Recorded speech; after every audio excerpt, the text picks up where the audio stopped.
Ada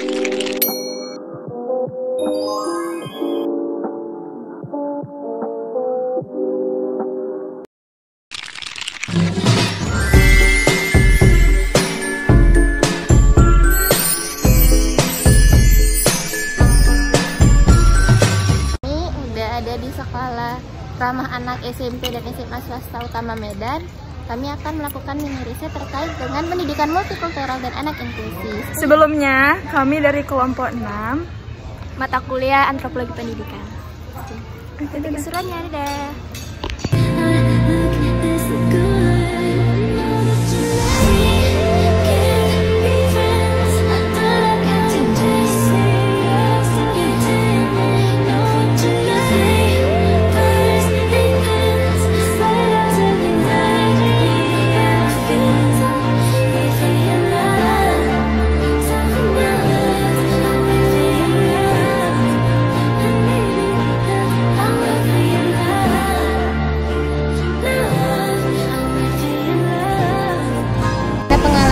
Belajar di kelas yang memiliki keberagaman budaya sama etnis.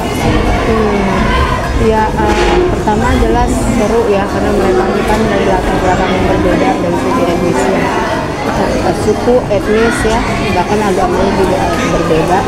Jadi tentu dengan background mereka yang berbeda-beda itu memunculkan banyak perbedaan juga, gitu kan, dari kadang dari cara pandang mereka juga. Tapi tidak terlalu yang istilahnya berat untuk bagi guru untuk menyampaikan ke mereka. Dikarenakan mereka mudah beradaptasi kok, itu di kelas mereka mudah beradaptasi, mudah bergaul dengan teman-temannya, dan kita dulu juga memfasilitasi mereka bagaimana supaya mereka itu di kelas itu bisa nyaman satu sama lainnya gitu. Dan memang pada akhirnya ya kita akui lambat laun ya, setelah pertemuan mereka setelah sekian lama di kelas gitu kan, diawali dari kelas 1 kan, kelas 10 ya, 10 sampai dengan kelas 12 itu malah kompak sekali. Ada diskriminasi antar siswa. Diskriminasi di antar siswa itu ibu lihat sih sejauh ini nggak ada ya, nggak ada diskriminasi, karena memang mungkin anak-anak ini gimana ya, di luar pun mereka otomatis kan di dalam lingkungan mereka juga pasti banyak perbedaan dari etnis mereka juga ya kan. Kamu sendiri kayak mana cara berinteraksi dengan teman-teman yang berbeda agama gitu? Ya kalau ya nggak terlalu dekat sih Kak, tapi kalau sekedar membantu saling tanya sapa sih Kak, tapi kalau soal makanan enggak. ada yang nyuaikin satu orang nih karena dia beda. Gitu. Ya nanti semua ikut gitu. Nggak ada Kak. Ada. Tapi kalau misalnya eje-ejean sering. Contohnya seperti apa ejer? Misalnya kalau ada yang Islam ngejek ke Kristen. Ngejek itu kayak mana? Ngejeknya kayak mana? Ya ngejeknya tuh kayak gini lah Kak.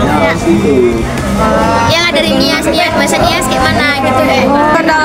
Pelajaran agama itu, misal pelajaran agama Islam. Ya, kalau Islamnya di dalam Kak, kalau yang Kristennya mereka per kelas ada tempat khususnya Kak. Ada guru?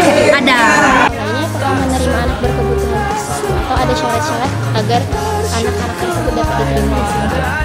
Kita menerima anak berkebutuhan khusus, tapi bukan kebutuhan khusus yang parah kali itu.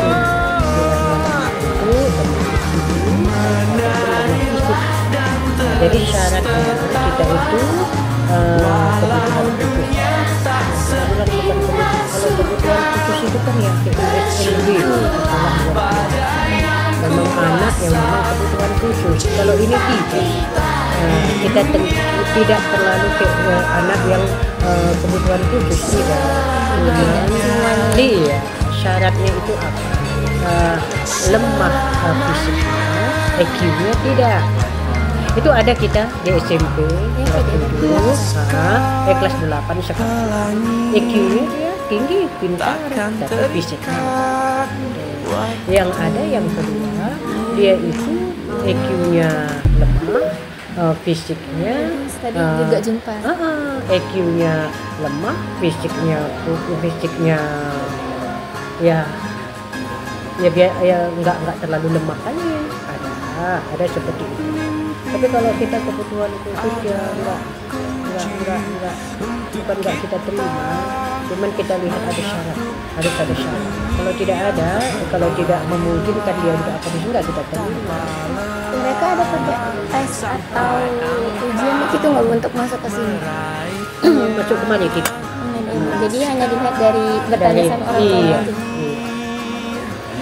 Kemungkinan di sini apakah gurunya kewalahan untuk mengajari mereka gitu, atau ada perlakuan khusus untuk mereka gitu? Ada dulu kewalahan ya macam-macam dulu ya. Ada memang dia itu tidak ambil pusing ya kan, tidak kewalahan bagaimana merubah anak. Sebenarnya anak yang kebutuhan khusus istilahnya ada itu, yang IQ-nya lemah, tapi ada itu anak-anak seperti itu. Apakah kita katakan kebutuhan khusus atau tidak ya, tak tahu Ibu. Nah, cuman kalau kita lihat itu lari sana lari sini, dulu pun masa tahun berapa itu ada itu di SMP dia di sini. Jadi kita sharing dengan orang tuanya, tapi tetap orang tuanya itu mau masukkan anaknya ke pendidikan formal seperti ini, tidak mau ke SLB. Nah, nanti Bu, anak saya lebih paham katanya. Jadi ada kita ini guru ini ya, bagaimana berubahnya? Ada kita rubah di SMP dia itu nampak memang ya kewalahan lah kita kan, tapi lambat laun begitu dia tamat SMP, di SMA dia di sini lagi, lambat laun sampai apa mungkin ini ya, kita ini kan pemikiran ini kan ada masanya ya, ada masanya dia seperti itu, nanti begitu beranjak dia umurnya dewasa, lebih lagi mungkin berpikir dewasa kan, berubah. Ya kita di sini kita tetap kita perhatikan. Baiklah teman-teman, sekian hasil research kami dalam mata kuliah antropologi pendidikan. Assalamualaikum warahmatullahi wabarakatuh. See you in the next video.